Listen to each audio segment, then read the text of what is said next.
did that to yourself, my boy. You set yourself up for failure. And now you can't handle the backlash you're getting because they're overplaying a goated song. What's good, YouTube? K-I-N-G, Vontae, and welcome. Bro, that was so crazy. Hey, what's good, y'all? Welcome back, man. Welcome back. Hey, look, check it. So, reacting to another Jamari video. Yo, we're reacting to Drake just ended his career. I actually do like this man videos, bro. So I'm gonna actually react to like all the ones he like recently uploaded. I think this was 11 days ago. Just got done reacting to the Hot Tour situation. Hey, yo, get her out of here. Get her out of here. But, hey, man, I ain't trying to waste too much of y'all time like I did in the last video. You know what I'm saying? If you like what you see, drop a like, leave a comment down below. Share it and share it, you know, tight. Yeah, answer, baby. And I think this will be the last one that I do today because I do want to do the round 100 on Citadel Day more. And no, I will not be streaming that. I've so far had like 5 attempts and died every single time. Last night was the worst, round 99. Round 99! But let's get into it, baby. Like the way you twerk, baby. Alright, let's get into it. The last 48 hours have been absolutely insane. Obviously, Drake filed his first lawsuit against Spotify and UMG, and now he has filed a petition, which is kind of like the starting place of a lawsuit against UMG and iHeartRadio. Basically, Drake is asking a judge if he can do an audit of their partnership because he wants to see if any suspect activity was going on when it came to Not Like Us being played relentlessly on the radio and pretty much everywhere else all summer long. It's funny because there are literal senior citizens and children alike who know and reference this song. Freak ass nigga, he have 69 God. Freak ass nigga, he have 69 God.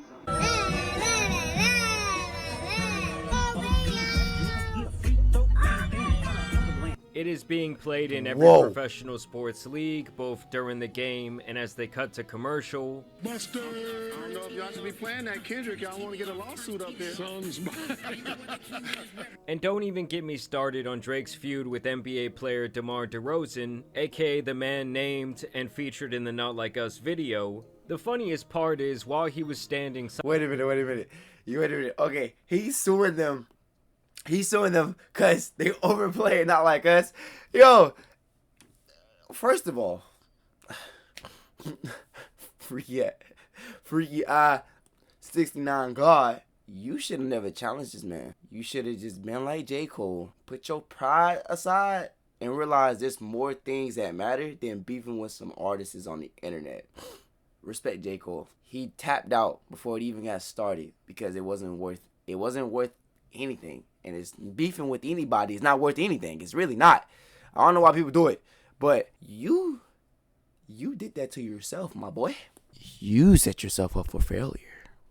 And now you can't handle the backlash you're getting because they're overplaying a goated song. Mind you, everybody in like my vicinity saying that song is like overrated, da-da-da-da.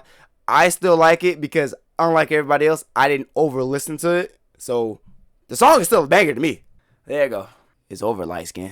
Sideline and trying to mean mug for 3 hours, Drake watched DeMar get the dub and drop 27 on his head top. But that didn't stop him from uttering under his breath, "Fuck outta here, pussy," after DeMar was already fully turned around and out of distance where the sound waves off Drake's pursed lips would not reach his ears. Drake would later say this during a broadcast about DeMar's jersey potentially hanging in the Raptors' rafters. Yes, if you ever put a DeRozan banner up, I'll go up there and pull it down myself. That's the answer to your question. And DeMar would respond like this. Well, he gonna have a long way to climb to take it down, so tell him good luck.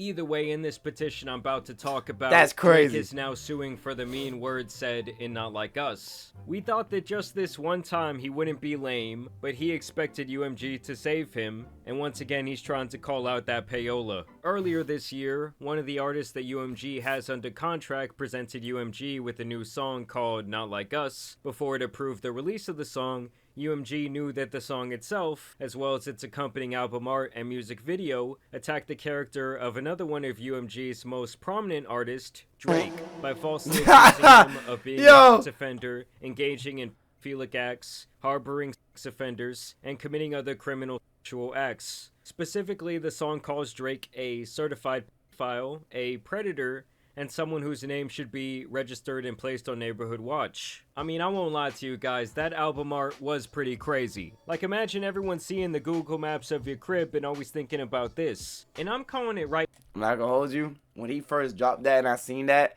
I was like, oh, dude, yo, this dude just got exposed, bro. Certified lover boy, certified pedophile. Shut up! Nah, but when he dropped that picture for that album cover, or I guess that song cover, I don't know if he dropped the album. Yo, crazy. Like, when this beef started, I wasn't on Drake or Kendrick's side. Cause to be quite frankly with you, I didn't listen to both of them. They had their time back in the day. There's new artists now. I was like, bro, whoever has the hardest bars, bro. And it was Kendrick. You know, Kendrick, there was Euphoria, Drake dropping just whack ass stuff. And then when he dropped Not Like Us, I was like, oh, yo, yeah, nah, it's over. Now, these two filings are gonna give Not Like Us a massive second wave. Drake was over here strategically planning the release of this lawsuit and petition to try and step on Kendrick's album release, and I just don't think this is going to end very well for him. When someone tries to buck against the machine in general, it normally does not end very well, just ask Kanye. And obviously Drake has a lot of money. Yeah, nah. Don't step against Kendrick. He's the GOAT, bro. He's been the GOAT since the early 2000s. Why are you doing this? Why are you doing this to yourself? Money and access to the best lawyers in the world, but the system has endless resources, both clean and dirty. I will say though, this next part of the filing has to be the most pathetic. Pursuant to its rights under various contracts, UMG has exclusive control over the licensing of Not Like Us, and could have refused to release or distribute the song, or required the offending material to be edited or even removed. Like, dude, are you fucking serious? But UMG chose to do the opposite. UMG designed, financed, and then executed a plan to turn Not Like Us into a viral mega hit, with the intent of using the spectacle of harm to Drake and his business to drive consumer hysteria and of course massive revenues. I'm sorry, but this entire thing just reads like a quest for self-pity. Like it's supposed to be a rap battle, my guy, and now your feelings are hurt? Drake did mention Kendrick's family after he warned him not to do so, and so then he unleashed. Rap music is weird now anyway. It's like there's no way Drake can believe that this song was actually the most popular of the summer for a lot of people. Now, yeah, nah, I ain't gonna hold y'all. That song was crazy. You telling me Drake mentioned his family and then didn't expect to get this hard? Imagine getting your feelings hurt because you chose to indulge enough. Kendrick warned you in Euphoria. Don't tell lies about me, and I won't tell truths about you. Bro, this dude gave you a warning, and now your feelings are hurt. Boo-hoo. My boy, we all know you heard Euphoria. Come on now. It was a fire song. I think it was like 7 minutes long. But he said what he said at the end of that song. Don't tell lies about me and I won't tell truths about you. You heard that part and still proceeded to do this. And now you're hurt because this song is overplayed on the radio and you're getting knocked by it. Oh my God. Boo-hoo, bro. You're a man. Suck it up. You chose to do this, my boy. Like Us became a movement and an anthem, as many were using the term itself for a lot of big events. And then the LA Dodgers go on to win the World Series. I mean, come on, man. And it's also very ironic to me that Drake wants to take it there when he's been one of the most played artists on the radio for the last 2 decades. Look at this. This screen is bigger, but my camera's in the way. Drake has had more #1 singles on the R&B/hip-hop airplay, hot R&B/hip-hop songs, hot rap songs, and rhythmic airplay charts than any other artist. He also held the record for the most continuous time on the Hot 100s at 431 weeks. I was always questioning myself who was the #1 artist, like back in the day whenever I was in school.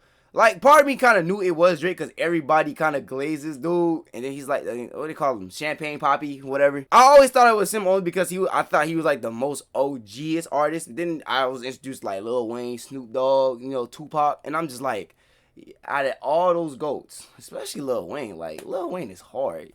This dude, bro, whatever. Like, I low-key think the Migos is better. Like, don't get me wrong, Hotline Bling. That can only mean one thing. Ever since I left the city. Who the fuck do you think you are? His old music was hard. Don't get me wrong, but like, bro, the new Drake is just trash. He didn't convert as well as Chris Brown did. Then you got people like Chris Brown. No glazing, no glazing. But Chris Brown is truly multi-talented. Rap, sing, dance, he can hoop, he can act. Bro, why is like Drake? I'm about to crash out, bro. I'm about to crash out. I was just saying, you got people like him who's multi-talented, and you got people like Drake who's just up there because he's yo. And most likely, he got to start off the Drake's grassy cool for himself in the background from time to time, whether he knew it or not. Either way, Drake wanted UMG to hold back this record because it does not mention him in a favorable way. I mean, he made songs about Kendrick being his wife and his best friend being the father of one of his kids, and he released that through Republic Records, who is under UMG. But nah, I guess that's supposed to be different. It's not like those lies could have possibly hurt Kendrick in his career, right? And Drake would totally be doing all of this if the public perception was that he won.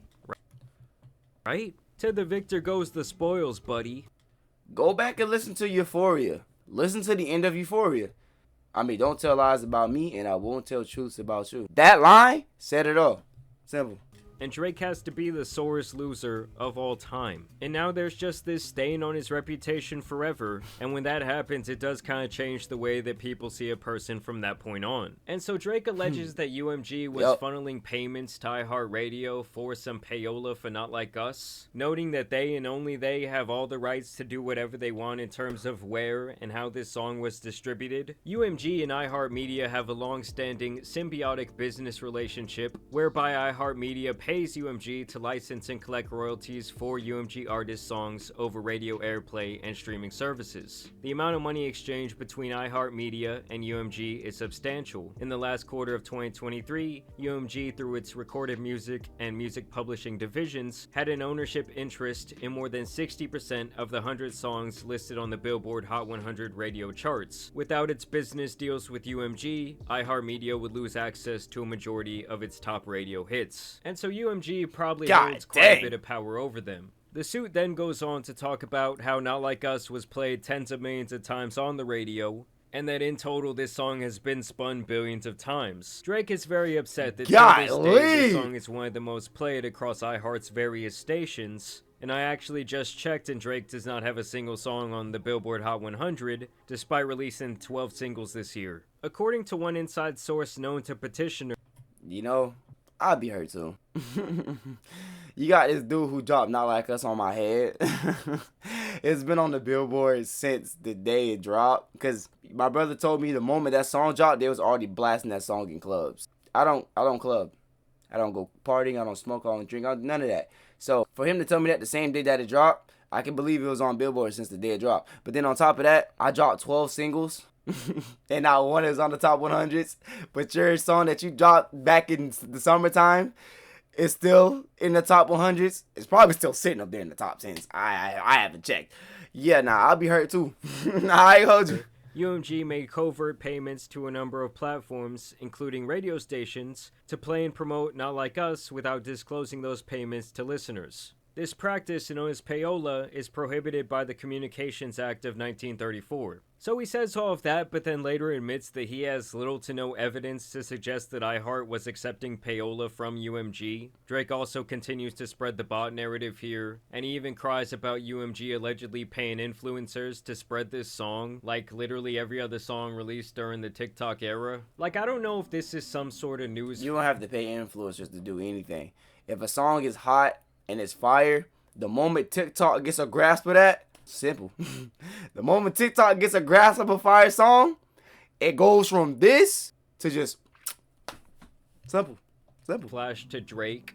But no matter who had the biggest song in this battle, like it doesn't matter if it was Drake or Kendrick, it was going to be a massive hit. This battle was one of the most anticipated events in hip-hop history that was built up for well over a decade. It's like Drake doesn't understand the magnitude of what he himself was involved in, and that's probably why he lost, because he treated it like a sparring session and Kendrick treated it like a championship fight. And so now Drake wants to have his own personal audit into UMG and iHeart's relationship. Petitioner brings this action for a discrete and specific purpose, to understand whether and how UMG funneled payments to iHeartRadio and its radio stations as part of a pay-to-play scheme. Petitioner has amassed sufficient facts to pursue certain tortious claims against UMG, including but not limited to a claim for defamation, but currently lacks factual support necessary to determine whether he may bring claims of the civil RICO against UMG, and basically anyone else who was involved in this alleged payola scheme. So basically Drake is asking a judge for permission to peek behind the curtain just to see if these claims hold any merit at all,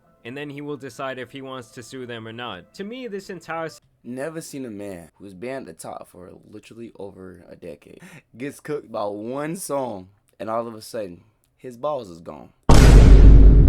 Man is so hurt by the fact that he is getting cooked. He was getting cooked all 2024 because he entered a beef that he knew he shouldn't have entered in. He was warned not to enter in by the man himself. And now he's crying. Freaky eye dude. Freaky eye dude here, 69 God. situation has kind of just become a massive joke. I think the only worst thing he could have done here was directly sue Kendrick for calling him a PDF. But I guess if he does that, then Kendrick's wife should consider countersuing him for speaking crazy about her. Then we're just going around in like this circle jerk of lawsuits, and I don't know, I just feel like that's never really been what hip-hop is about. But yeah, either way, people are now ripping Drake apart for these decisions that he's made. They're saying that he's soft, they're saying that he's basically a sore loser. Either way, I want to know what you guys think about the lawsuit. What do you think about this petition? I do want to thank you guys, though, for dropping a like on today's video, sharing it, and subscribing. But as you guys know, it's been your boy, the Widescreen Superman. And I got some other rap lawsuits out here to cover. So I'm out. Peace. Hey, WVid, bro. WVid. Hey, look, I ain't never seen a rap beef end like this. Or I don't even think it's gonna end. But yeah, now he deserves to get cooked. Cause if you're getting cooked this hard and then you decide to pull this type of plug at the end, you look like a loser. You look like a sore loser. All because you couldn't win. Now you bringing up lawsuits. Yo, that's crazy. Like I said, he warned you at the end of Euphoria. You heard that song, still jumped in the fire, and now you're getting burned because the smoke ain't clearing up. Hey man, if you enjoyed today's video, drop a like, leave a comment down below, subscribe to the channel if y'all new, man. Hey, it's December. We probably not gonna hit it. I don't want to have negative thoughts or whatever, but I mean, if I'm being realistic, it's still possible. Just gotta be mad consistent, you know. But coming up on 600, baby. I support. Should I support? But I appreciate everybody that's been here, that's been supporting me. Hey man, let's run it up. Let's run it up. I'm trying to stay consistent for you boys. Even shit is hard. You know what I'm saying? Hey, life be kicking the motherfucking eye. But see y'all in the next video. We'll do round 100 on Still Another Day More. Peace!